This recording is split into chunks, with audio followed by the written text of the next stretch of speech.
I got my boy right here, man, WBC undefeated champ, Andre Berto, man. How you doing, man? Everything's good, man, out here in LA, West Coastin' it.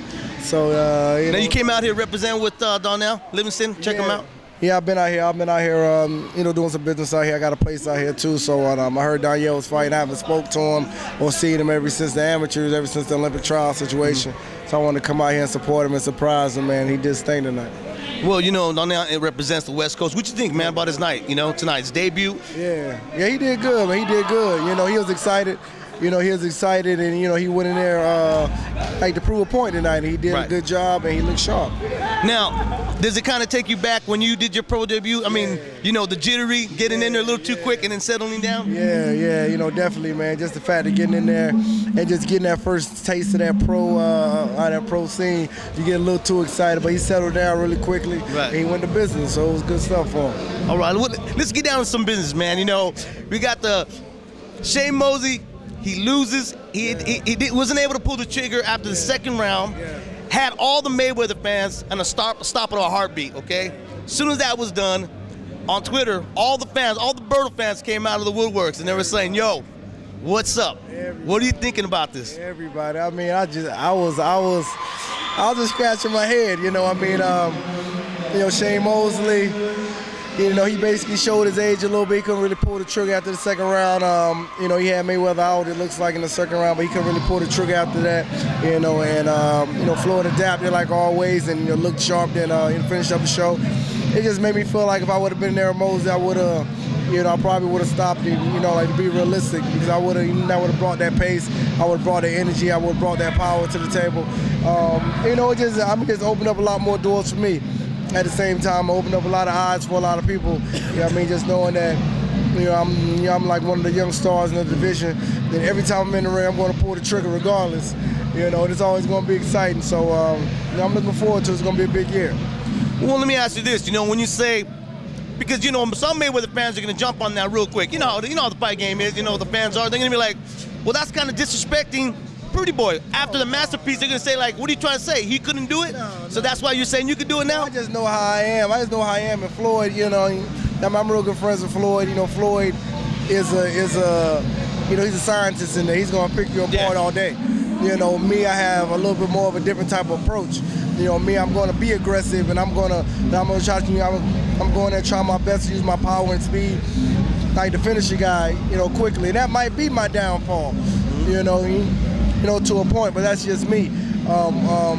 Floyd, he's going to look at the situation, he's going to analyze it, he's going to pick you apart all day long and be really, really smart. So, that's just the difference between, both of us. There's no disrespect at all.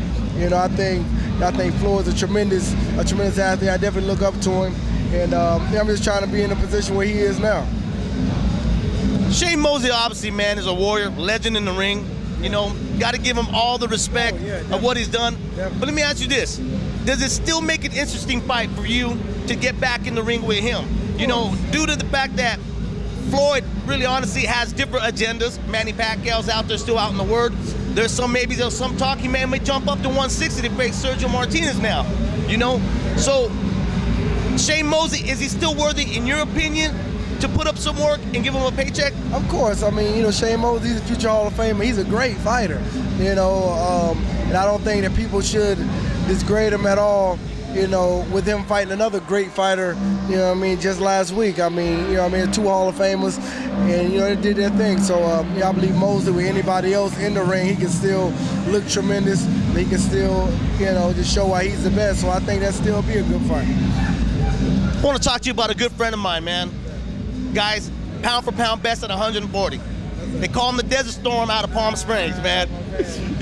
And my man said, me and Berto good friends. We know about each other from the amateurs. He goes, I called him up one day and said, I can't get a fight.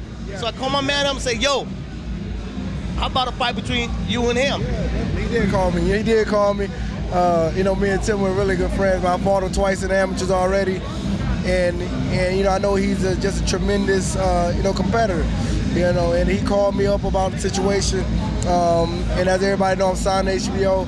And at the time, they were trying to make the fight happen on Showtime, so it couldn't happen. And at the time, like the money situation, like for me to fight on Showtime, it was going to be like kind of like a money decrease for me, so we couldn't make it happen. But you know, Tim is a tremendous fighter, man, and I think they have a lot of competition at 140 right now for him. And you know, just anytime that the time permits or anything like that, if it makes sense. Right. You know what I mean? If it makes sense, you know, we probably can do it. But in due time, like for right now, I'm just going to support him and everything he does at 140. In a way, do you think that with Timothy Bradley being undefeated, and if he's able to stay undefeated and able to put in the work, is that down the line in your opinion? Because in my opinion, it looks like it's a road to a super fight. I mean, you know, we'll see. You know, I mean, we'll see right now. Right now, I'm focused on, you know, a lot of the top dogs that are at 147 pounds right now. But, you know, who knows? You know what I mean? Just only time will tell. The thorn in your foot, man. We got to talk about Luis Colazo. We got to talk about Luis Colazo. The thorn in your foot. We got to talk about Luis Colazo. What's up with that man right there? I mean, like, Luis Colazo's situation, man, you know, I did interviews about it. I wasn't at my best. You know, it was my fault. It wasn't his fault. He came in there, he came to fight. But a lot of people that don't know after the fight, you know, we tried to make the fight happen again. You know, it was a fight that I wanted. It's a fight that my team tried to reach out and get. But he started, you know, with the type of negotiations, you know, he felt that he was worth a little bit more than me at the time. For some reason, I won the fight, but he felt he should be getting paid more than me. And dealing with a network like HBO, they're not having it, so they pretty much just cut the situation. So I had to move on to other things. So, hey, brother, thank you, man, taking your time and chopping it up with us on Leaving the Ring again, dog. All right.